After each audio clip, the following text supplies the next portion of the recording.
ಪವಿತ್ರತೆಯ ಮಾರ್ಗದಲ್ಲಿ ನಡೆಯುವವರ ಮೇಲೆ ನಿಂದನೆ.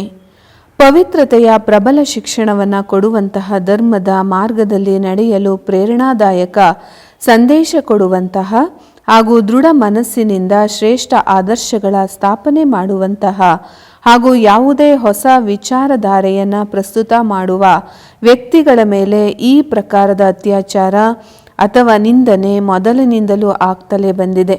ಇತಿಹಾಸದಲ್ಲಿ ಈ ಮಾತಿಗೆ ಅನೇಕ ಸಾಕ್ಷಿಗಳಿವೆ.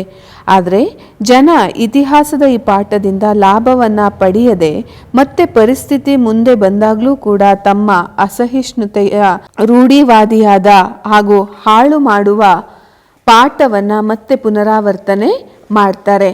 ಈಗ 100 ವರ್ಷವೇ ಆಗಿದೆ ಜನರು ಸ್ವಾಮಿ ದಯಾನಂದರವರ ಸ್ಪಷ್ಟವಾದಿತ ಅಂಧಶ್ರದ್ಧೆಯ ವಿರುದ್ಧವಾಗಿ ಮಾಡಿದ ಪ್ರಚಾರ ಹಾಗೂ ಸದಾಚಾರಯುಕ್ತವಾಗಿ ಕೊಡಲಾದ ಶಿಕ್ಷಣಕ್ಕೆ ಅವರ ಮೇಲೆ ಅನೇಕ ಸ್ಥಳಗಳಲ್ಲಿ ಕಲ್ಲನ್ನು ಎಸೆದ್ರು, ಅವರನ್ನು ಹೆದರಿಸಿದ್ರು, ಭಯಪಡಿಸಿದ್ರು ಹಾಗೂ ಕೊನೆಗೆ ಒಬ್ಬ ವ್ಯಕ್ತಿ ಅವರಿಗೆ ವಿಷವನ್ನು ಕೊಟ್ಟು ಅವರ ಪ್ರಾಣವನ್ನು ಕೂಡ ತೆಗೆದ್ರು. ಮತ್ತೊಂದು ಉದಾಹರಣೆ ಇದೆ. ಹಜರತ್ ಇಸ್ರಾರವರ ಪವಿತ್ರ ಆದೇಶ ಉಪದೇಶಗಳ ಸ್ವಾಗತವನ್ನು ಜನರು ಅವರನ್ನ ಗಲ್ಲಿಗೆ ಏರಿಸುವ ಮೂಲಕ ಮಾಡಿದ್ರು. ಹಜರತ್ ಇಬ್ರಾಹಿಂ ರವರ ಜನರಿಗೆ ಜಡಮೂರ್ತಿಗಳನ್ನು ದೇವತೆಯೆಂದು ಪೂಜೆಯನ್ನ ಮಾಡುವುದರ ಬದಲು ಒಬ್ಬ ಪರಮಾತ್ಮನನ್ನ ನೆನಪು ಮಾಡಿ ಅಂತ ಶಿಕ್ಷಣ ಕೊಟ್ರು. ಅವರು ಜನರ ಸಂಪೂರ್ಣ ವಿರೋಧದ ಸಹನೆ ಮಾಡಬೇಕಾಯ್ತು. ಮತ್ತೊಂದು ಉದಾಹರಣೆಯ ರೂಪದಲ್ಲಿ ಮಹಾತ್ಮ ಬುದ್ಧರವರು ವರ್ಗಭೇದ ಹಾಗೂ ಜಾತಿ ಪಾತಿಯ ಭೇದವನ್ನು ನಾಶ ಮಾಡಲಿಕ್ಕೆ ಸಮಾನ ಜ್ಞಾನ ಹಾಗೂ ಸಮಾನ ಆಚಾರ ಇತ್ಯಾದಿಯ ಉಪದೇಶ ಮಾಡಿದಾಗ ಅವರ ಚಿಕ್ಕಮ್ಮನ ತಮ್ಮ ಹಾಗೂ ಕರ್ಮಕಾಂಡ ಪಂಡಿತರು ಅದರ ಕಠಿಣ ವಿರೋಧ ಮಾಡಿದ್ರು. ಹಾಗೆಯೇ ಹಜರತ್ ಮೊಹಮ್ಮದ್ ರವರು ಮೂರ್ತಿ ಪೂಜೆಯ ವಿರೋಧ ಮಾಡಿದಾಗ ಹಾಗೂ ಕೆಟ್ಟ ವ್ಯಕ್ತಿಗಳಿಂದ ತುಂಬಿದ ಸಮಾಜವನ್ನು ಸುಧಾರಿಸಲಿಕ್ಕೆ ಯತ್ನ ಮಾಡಿದಾಗ ಜನರು ಅವರೊಂದಿಗೆ ಬಹಳ ಜಗಳ ಮಾಡಿದ್ರು. ಆದ ಕಾರಣ ಅವರು ಮೆಕ್ಕವನ್ನು ಬಿಟ್ಟು ಮದೀನಕ್ಕೆ ಹೋಗಬೇಕಾಯಿತು. ಅದೇ ರೀತಿ ಮನ್ಸೂರ್ ಅವರು ಸತ್ಯತೆಯ ಧ್ವನಿ ಎತ್ತಿದಾಗ ಎಲ್ಲರಿಗೂ ತಿಳಿದಿದೆ ಅವರ ಗತಿ ಏನಾಯಿತು ಅಂತ. ಹಾಗೆಯೇ ಸಿಖ್ ಜನರು ತಮ್ಮ ಗುರುಗಳ ಮೇಲೆ ಆದ ನಿಂದನೆಯ ವರ್ಣನೆಗಳನ್ನು ಗುರುದ್ವಾರದಲ್ಲಿ ಮಾಡಲಾಗಿದೆ. ಅದೇನೆಂದರೆ ಇತಿಹಾಸದಲ್ಲಿ ಈ ಮಾತು ಸ್ಪಷ್ಟವಾಗಿ ಉಲ್ಲೇಖ ಆಗಿದೆ. ಮೊಘಲರ ಸಮಯದಲ್ಲಿ ನಾನಕ್ ದೇವರನ್ನು ಹಿಡಿದು ಅವರನ್ನು ಕೂಲಿ ಕೆಲಸದಲ್ಲಿ ತೊಡಗಿಸಲಾಯಿತು. ತೇಗ್ ಬಹದ್ದೂರ್ ಜೀರವರ ಕತ್ತನ್ನು ಕೂಡ ಕತ್ತರಿಸಲಾಯಿತು. ವೀರ ವೈರಾಗಿಯ ತಲೆಯನ್ನು ತೆಗೆಯಲಾಯಿತು. ಗೋವಿಂದ ಸಿಂಗ್ನ ಮಕ್ಕಳನ್ನು ಗೋಡೆಯಲ್ಲಿ ಜೀವಂತವಾಗಿಯೇ ಸಮಾಧಿ ಮಾಡಲಾಯಿತು. ಮೀರಾಳಿಗೂ ಗಿರಿಧರನ ಜೊತೆ ಪ್ರೀತಿ ಮಾಡುವ ಕಾರಣ ವಿಷದ ಗುಟುಕನ್ನು ಕೊಡಬೇಕಾಯಿತು. ಹಳೆಯ ಕಾಲದ ಮಾತನ್ನ ಏನು ಹೇಳೋದು? ಇವುಗಳೆಲ್ಲವೂ ನಡೆದು ಈಗ ಕೆಲವು ವರ್ಷಗಳೇ ಕಳೆದಿವೆ. ಆದರೂ ಅಹಿಂಸೆ, ಸತ್ಯ, ಬ್ರಹ್ಮಚರ್ಯ ಇವುಗಳ ಪ್ರಚಾರಕ ಹಾಗೂ ಸ್ವಾತಂತ್ರ್ಯಕ್ಕಾಗಿ ದೇಶದ ನೇತೃತ್ವ ವಹಿಸಿದ ಮಹಾತ್ಮ ಗಾಂಧೀಜಿಯವರನ್ನು ಕೂಡ ಗುಂಡಿಗೆ ಗುರಿ ಮಾಡಿ ಅವರ ಹತ್ಯೆಯನ್ನು ಮಾಡಲಾಗಿದೆ. ಕೇವಲ ಧರ್ಮದ ಬಲಿ ವೇದಿಕೆಯ ಮೇಲೆ ಅಷ್ಟೇ ಜನರು ಕಷ್ಟ ಸಹನೆ ಮಾಡಬೇಕಾಗಿಲ್ಲ. ಬದಲಾಗಿ ಯಾವಾಗ ಯಾವುದೇ ಪ್ರತಿಭಾಶಾಲಿ ವ್ಯಕ್ತಿ ಸಮಾಜದಲ್ಲಿ ಹೊಸ ಸಿದ್ಧಾಂತವನ್ನು ಕೊಟ್ಟರೂ ಅದು ಎಷ್ಟು ಸತ್ಯವಾಗಿದ್ರೂ ಕೂಡ ಜನರು ಆ ವ್ಯಕ್ತಿಯನ್ನು ಬಿಡಲಿಲ್ಲ. ಉದಾಹರಣೆಗೆ ಗೆಲಿಲಿಯೋರವರು ಹೀಗೆ ಹೇಳಿದರೆ, ಪೃಥ್ವಿ ಗೋಲಾಕಾರದಲ್ಲಿದೆ ಅಂತ ಹೇಳಿದಾಗ ಬೈಬಲನ್ನು ಒಪ್ಪುವ ಹಳೆಯ ವಿಚಾರದ ಜನರು ಅವರನ್ನು ನಾಸ್ತಿಕ ಅಂತ ಹೇಳಿ ಅವರಿಗೆ ಬಹಳ ಕಷ್ಟವನ್ನು ಕೊಟ್ಟರು. ಇಂತಹ ಉದಾಹರಣೆಗಳಿಂದ ಇತಿಹಾಸ ತುಂಬಿ ಹೋಗಿದೆ. ಎಷ್ಟು ವರ್ಣನೆ ಮಾಡಿದ್ರೂ ಕೂಡ ಅದು ಕಡಿಮೆ ಆಗತ್ತೆ. ವಾಸ್ತವದಲ್ಲಿ ತಿಳಿಸುವ ಮಾತೆಂದರೆ ಸ್ವಭಾವದ ಒಂದು ಮಾತನ್ನು ಜನರು ಮರ್ತಿದ್ದಾರೆ. ಹೇಗೆ ಒಬ್ಬ ವ್ಯಕ್ತಿ ಡಾಕುವಿನಿಂದ ಬದಲಾಗಿ ವಾಲ್ಮೀಕಿ ಆಗಲಿಕ್ಕೆ ಹೇಗೆ ಸಾಧ್ಯವೋ ಸ್ತ್ರೀಯ ಕಾಮದ ಮೋಹ ಬಲೆಯಲ್ಲಿ ಸಿಕ್ಕಿಕೊಂಡಿದ್ದ ತುಳಸಿದಾಸರು ಬದಲಾಗಿ ರಾಮಾಯಣದಂತಹ ಕಾವ್ಯ ರಚಿಸಲು ಸಾಧ್ಯವೋ, ಕಬೀರರ ಹಾಗೆ ಕೀಳು ಜಾತಿಯವರಾಗಿ ಸಮಾಜಕ್ಕೆ ಒಳ್ಳೆಯ ಪಾಠವನ್ನು ಕಲಿಸಿಕೊಡಲು ಸಾಧ್ಯವೋ, ಹರಿಯ ಹಾಗೆ ರಾಜ್ಯ ಭಾಗ್ಯವನ್ನು ಬಿಟ್ಟು ವೈರಾಗ್ಯ ವೃತ್ತಿಯನ್ನು ಧಾರಣೆ ಮಾಡಬಹುದು. ಬಾಲ್ಯಾವಸ್ಥೆಯಲ್ಲಿ ಮನಸ್ಸಿಗೆ ಯಾವುದೇ ಮಾತು ಚೆನ್ನಾಗಿ ಹಿಡಿಸದೇ ಇದ್ದಾಗ ರಾಯನ ರೀತಿ ಹಾಗೂ ಗೋವಿಂದ ಸಿಂಗ್ನ ಪುತ್ರನ ಹಾಗೆ ಅತ್ಯಾಚಾರ ಹಾಗೂ ಕಷ್ಟ ಸಹನೆ ಮಾಡಲಿಕ್ಕೆ ದೃಢ ಸಂಕಲ್ಪದವರು ಆಗಲಿಕ್ಕೆ ಸಾಧ್ಯ ಇದೆ. ಮತ್ತೊಂದು ಮಾತು ಅಂದರೆ ಜನತೆ ತುಳಿದಿರುವ ದಾರಿಯಲ್ಲಿಯೇ ನಡಿಲಿಕ್ಕೆ ಬಯಸ್ತಾರೆ. ಒಂದು ವೇಳೆ ಬೇರೆ ವ್ಯಕ್ತಿ ಪರಿಶ್ರಮದಿಂದ ಯಾವುದೇ ಬೇರೆ ಸಣ್ಣ ಹಾಗೂ ಒಳ್ಳೆಯ ಮಾರ್ಗವನ್ನ ಕಂಡು ಹಿಡಿದು ತಮ್ಮ ಅನುಭವದ ಆಧಾರದ ಮೇಲೆ ಆ ಮಾರ್ಗದಲ್ಲಿ ಸುಖಪೂರ್ವಕ ಯಾತ್ರೆ ಮಾಡಲಿಕ್ಕೆ ಪ್ರೇರಣೆ ಮಾಡಿದ್ರೆ ಜನತೆಗೆ ಅದರ ಮೇಲೆ ಸಂಕೋಚ ಬರುತ್ತೆ. ಆದ ಕಾರಣ ಜನತೆಯ ತೋಳದ ನಡವಳಿಕೆ ಪ್ರಸಿದ್ಧ.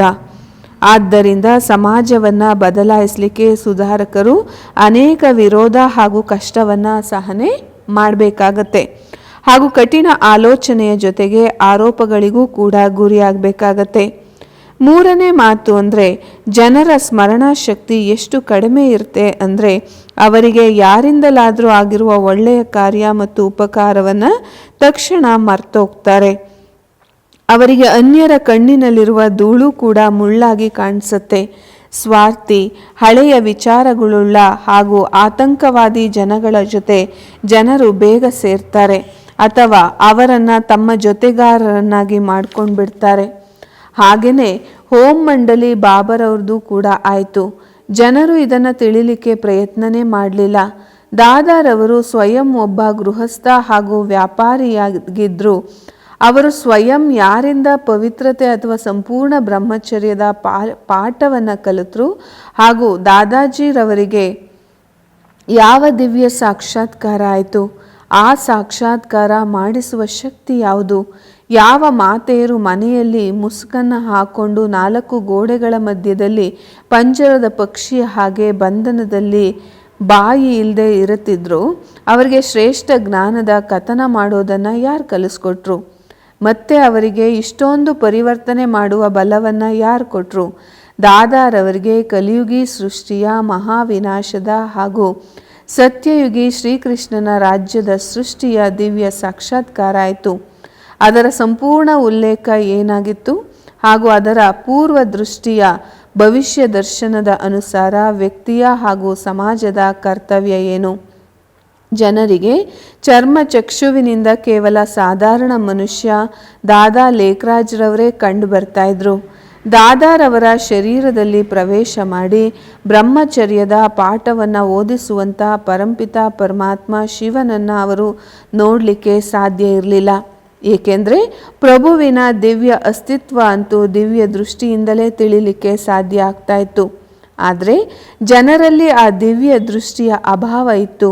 ಆದ ಕಾರಣ ಅವರು ತಮ್ಮ ಸಂಸ್ಕಾರ, ಮಾನ್ಯತೆ ಹಾಗೂ ಹವ್ಯಾಸಗಳಿಂದ ಬಂಧಿತರಾಗಿದ್ದರು.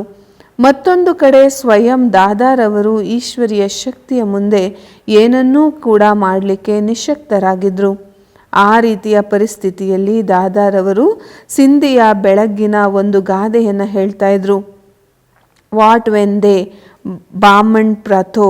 ಇದರ ಭಾವಾರ್ಥ ಏನು ಅಂದರೆ, ತಮ್ಮ ದಾರಿಯಲ್ಲಿ ಹೋಗುತ್ತಿರುವ ಬ್ರಾಹ್ಮಣನಿಗೆ ಸುಮ್ಮನೆ ಯಾವುದೋ ಕಾರಣಕ್ಕೆ ಯಾರೋ ಬಂಧಿಸಿದ್ರು, ಹಾಗೆಯೇ ನನ್ನ ಜೊತೆನೂ ಆಗಿದೆ ಎಂದು ತಮ್ಮ ಅನುಭವವನ್ನು ಬ್ರಹ್ಮ ಬಾಬರವರು ತಿಳಿಸ್ತಾರೆ.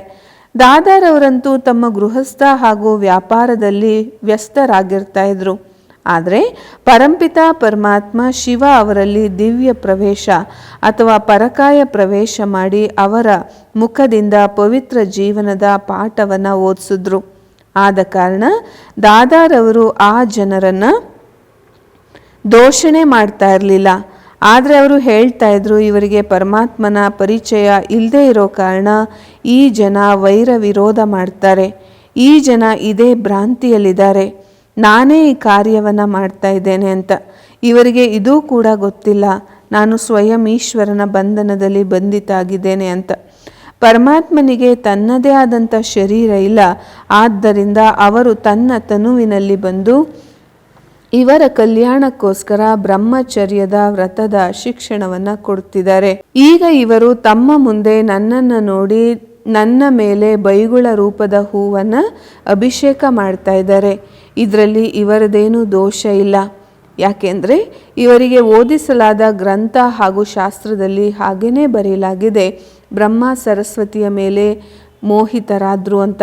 ಶಂಕರ ಮೋಹಿನಿಯನ್ನು ನೋಡಿ ಕಾಮಾತುರ ಆದ್ರು ಅಂತ ತೋರಿಸಿದ್ದಾರೆ. ಶ್ರೀಕೃಷ್ಣ ಗೋಪಿಕೆಯರ ಸೀರೆಗಳನ್ನು ಎಳೆದ್ರು ಕದ್ರು ಅಂತ ತೋರಿಸ್ತಾರೆ. ಇದೇ ರೀತಿಯ ಅನೇಕ ವ್ಯಾಖ್ಯಾನ ಅಥವಾ ಕಥೆಯನ್ನು ಹೇಳಿ ಜಗತ್ತಿನಲ್ಲಿ ಈ ಕಾಮ ವಿಕಾರದ ರೀತಿ ನೀತಿಗಳು ಸದಾ ಕಾಲಕ್ಕೆ ನಡೀತಾ ಬಂದಿದೆ ಎಂದು ಜನ ತಿಳ್ಕೊಳ್ತಾರೆ. ಕಾಮ ಮಹಾಶತ್ರು ಆಗಿದೆ ಎನ್ನುವ ಈ ಪಾಠವನ್ನು ಜನರು ಈಗ ಸಂಪೂರ್ಣವಾಗಿ ಮರ್ತೋಗಿದ್ದಾರೆ. ಬಾಬಾರವರು ಇದನ್ನೂ ಕೂಡ ಹೇಳ್ತಾ ಇದ್ರು, ಯಾರು ನಮ್ಮನ್ನು ನಿಂದನೆ ಮಾಡ್ತಾರೆ ಅವರೇ ನಮ್ಮ ಮಿತ್ರರು. ಅವರಿಗೆ ನನ್ನ ಮೂಲಕ ಯಾರು ಇವರಿಗೆ ಹಾಗೂ ನನಗೂ ಶಿಕ್ಷಣವನ್ನು ಕೊಡ್ತಾ ಇದ್ದಾರೆ ಅಂತ ತಿಳ್ಕೊಂಡಿಲ್ಲ. ಓಂ ಮಂಡಲಿಗೆ ಹೋಗುವಂತಹ ನರನಾರಿಯರೂ ಕೂಡ ತಮ್ಮ ಅನುಭವದ ಆಧಾರದ ಮೇಲೆ ಗೀತೆಗಳನ್ನು ಹಾಡ್ತಾ ಇದ್ರು. ಆದರೆ ಮತ್ತೊಂದು ಕಡೆ ಆ್ಯಂಟಿ ಓಂ ಮಂಡಲಿಯ ಒತ್ತಡದ ಕಾರಣ ದಿನೇ ದಿನೇ ಜನರ ಮೇಲೆ ಅದರ ಪ್ರಭಾವ ಹೆಚ್ಚಾಗ್ತಾ ಹೋಗ್ತಾ ಇತ್ತು. ಹಾಗೂ ಕನ್ಯೆಯರು ಮತ್ತು ಮಾತೆಯರ ಮೇಲೆ ಅಧಿಕವಾಗಿ ನಿಂದನೆ ಮಾಡಲಿಕ್ಕೆ ಪ್ರಾರಂಭ ಮಾಡಿದ್ರು. ಅವರನ್ನು ಹೊಡೆಯೋದಲ್ಲದೆ ಅವರಿಗೆ ಹಂದಿ ಮಾಂಸ ಮುಂತಾದವುಗಳನ್ನು ಬಲವಂತವಾಗಿ ತಿನ್ನಿಸ್ಲಿಕ್ಕೆ ಪ್ರಯತ್ನ ಮಾಡ್ತಾಯಿದ್ರು. ಅವರನ್ನು ಧರ್ಮಭ್ರಷ್ಟ ಮಾಡಲಿಕ್ಕೆ ಪ್ರಯತ್ನ ಮಾಡ್ತಾಯಿದ್ರು. ತಂತ್ರ ಮಾಡುವಂಥವ್ರನ್ನ ಕರೆದು ಕನ್ಯೆ ಅಥವಾ ಮಾತೆಯ ಮೇಲೆ ಜಾದು ಆಗಿರಬೇಕು, ಇವರ ಮೇಲಾಗಿರುವ ಜಾದುವನ್ನು ಬಿಡಿಸಿ ಅಂತ ಹೇಳ್ತಾ ಇದ್ರು. ಅವರನ್ನು ಚಾಪೆಯಲ್ಲಿ ಕಟ್ಟಿ ಕೈಕಾಲನ್ನು ತುಳಿದು ಸ್ವಯಂ ಚಾಪೆಯ ಮೇಲೆ ಹತ್ತಿ ಕುಳಿತುಕೊಳ್ತಾ ಇದ್ರು. ಹಾಗೂ ಕೆಲವು ದಿನಗಳವರೆಗೆ ಅವರನ್ನು ಕೋಣೆಯಲ್ಲಿ ಬಂಧಿಸ್ತಾ ಇದ್ರು.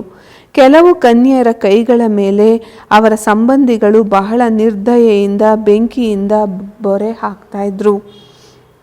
ಆಹೋ, ಬಂಧನ ಮಾಡಿದ್ದ ಕನ್ಯೆ ಮತ್ತು ಮಾತೆಯರದ್ದು ದುಃಖ ತುಂಬಿದ ಕತೆ.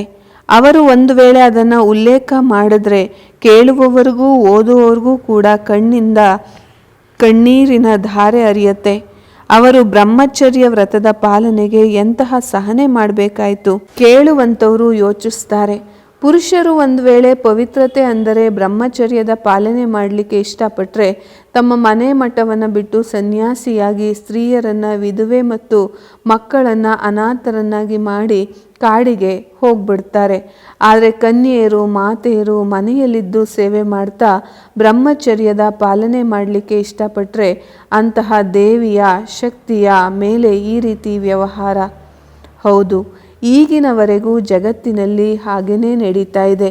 ಜನರು ಪ್ರತಿ ವರ್ಷ ನವರಾತ್ರಿ ಹಬ್ಬದಲ್ಲಿ ಪವಿತ್ರ ಕನ್ಯೆಯರನ್ನು ಜಗದಂಬೆ ಎಂದು ಒಪ್ಕೊಂಡು ಅವರನ್ನು ಪೂಜೆ ಮಾಡ್ತಾರೆ ಹಾಗೂ ಅವರ ಚರಣವನ್ನು ತೊಳಿತಾರೆ. ಯಾವಾಗ ಪ್ರಾಯೋಗಿಕ ರೀತಿಯಲ್ಲಿ ಕಾರ್ಯರೂಪದಲ್ಲಿ ಬಂದಾಗ ಕನ್ಯೆಯರು ಈ ಉತ್ತಮ ವ್ರತದ ಮನಸ್ಸು ವಚನ ಕರ್ಮದಿಂದ ಪಾಲನೆ ಮಾಡಿ ಪವಿತ್ರ ಪದವಿಯನ್ನು ಪ್ರಾಪ್ತಿ ಮಾಡಿಕೊಳ್ಳುವ ಪುರುಷಾರ್ಥ ಮಾಡಿದಾಗ ಅವರ ಕೈಗಳಿಗೆ ಕತ್ತಿಯಿಂದ ಹೊಡೆದು ಅವರನ್ನು ಒಂದು ಪಶುವಿನ ರೀತಿ ದೊಡ್ಡ ದೊಡ್ಡ ಹಗ್ಗಗಳಿಂದ ಬಂಧಿಸ್ತಾರೆ.